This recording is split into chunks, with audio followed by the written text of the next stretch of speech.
Hey guys, Nick and TJ here. I'm Nick, we got TJ behind the camera today. Just wanted to bring you a quick review of the Sony A6500, which I picked up last Thursday, so 2 days ago. And then the music plays.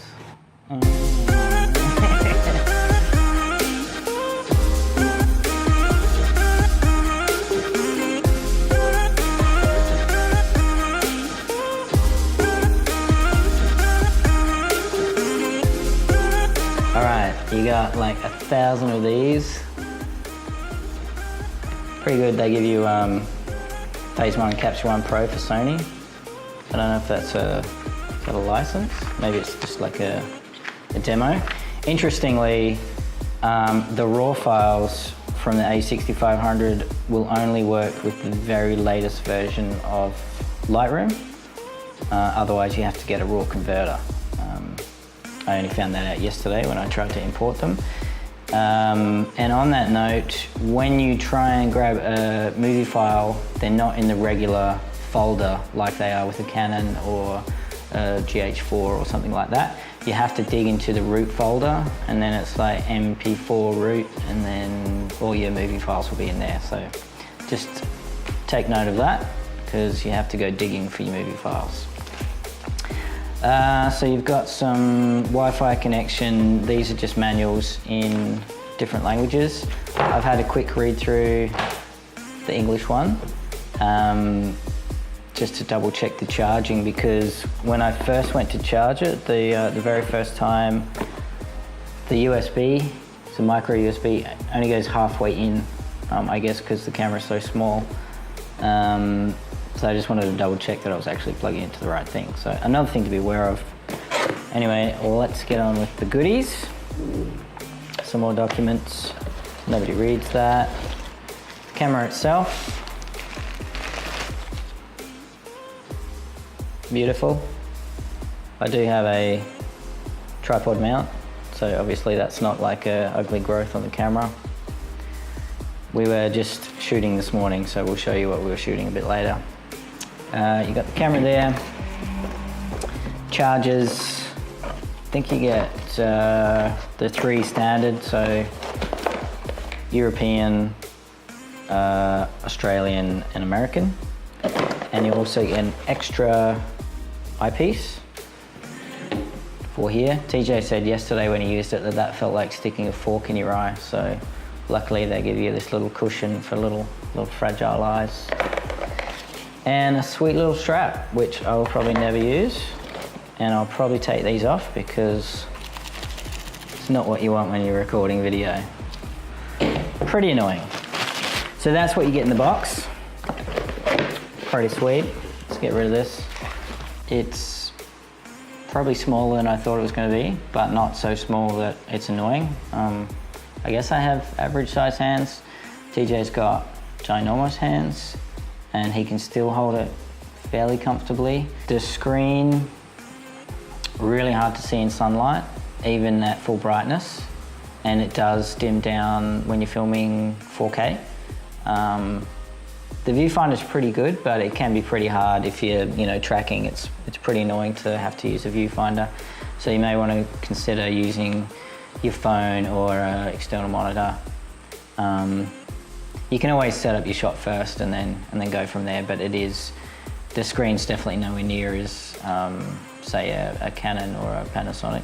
The other thing that's taken a bit to get used to is the menus. I mean, everybody says the menus are horrible, but they're just something new to get used to, I think.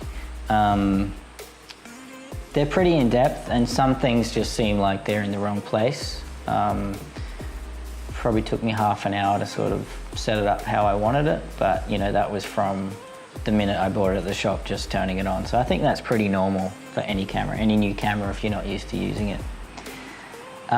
We are going to do a video on finding the 120 FPS, because that isn't super straightforward. Like, it makes sense once you do it, but it's not like you can just dig through the menus and select it. It's sort of a bit of a weird thing, so keep an eye out for that too.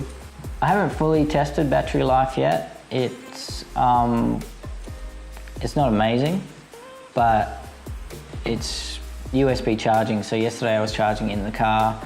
We're gonna go out today and I'll just use a portable USB charger.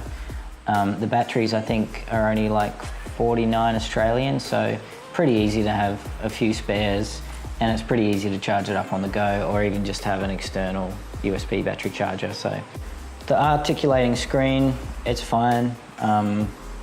I've had the 70D before this. I actually sold the 70D to be able to buy this. They used to flip around. It's handy, but you know, it's not the end of the world for this. I've done some low light last night. It's probably like an hour after sunset, so not full dark, but fairly dark. We had the party lights on out here, and I took it up to ISO 10,000 and dropped it into Premiere this morning. And there's definitely noise, but all the edges are still perfect. Run a denoiser on it and it is like 100% usable footage.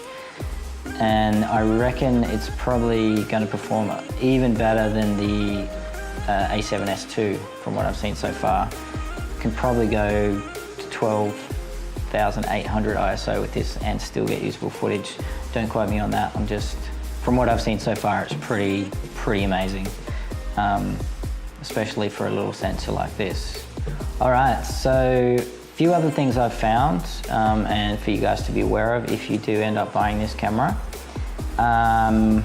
Just a few little niggles, I suppose. Obviously there's an app store you can go to get things like HDR mode or advanced HDR mode, time-lapse mode. So you connect to your wireless network. That was pretty easy, that was fine. And then you need to, it sends you to a website that you have to access from your PC, and then you sign up to Sony's media platform thingy. Then add a payment account. I unfortunately put quite a long password in, and putting it in on this camera to try and log in is pretty annoying. It took a lot longer than I thought it would, and I still can't log in for some reason. It just keeps coming up with an error. Just be aware of it. If you're going to do that, just put some time aside. It's pretty finicky and a bit annoying, and everything takes a fair while to load. I will do a review on the apps once I get it working. What else have we got? We'll do a bit of a tour of the camera. So you got one door here, which is micro USB, micro HDMI, and power in. This is considered a multi-port, so I'm guessing that's charging maybe audio. I'll have to find out what else you can do. HDMI, obviously for external monitors or external recording, which I'm pretty keen. We're going to try out the Atomos tomorrow, so I'll let you know how that goes. And the power must be for additional external power, which wasn't provided in the box. Again, I'll find out. You got the battery in here. Pretty standard. It's small and light. And you've also got the SD card tucked in there as well. So you will find with some tripod heads, you can't get the SD card in and out when it's on a,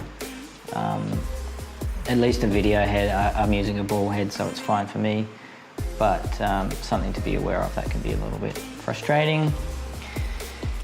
So I think that's it for now. That's our very brief first impressions and unboxing of the A6500.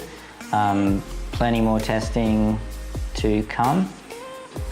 Make sure you leave comments or anything if you want to know something specific. We'll try and figure it out for you. We'll try and test it. Shout out to my man Jonathan Morrison from TLD for a sweet shirt and a sweet channel. We'll link that below. We'll also try and link to some other reviews that we might be shooting today and tomorrow. Like I said, we'll be testing the Atomos and some different lenses. Really keen to test some native lenses because I've only tested Canon glass with an adapter so far. So I'll be testing the autofocus, yada yada yada. Please subscribe and like, and we'll see you in the next one.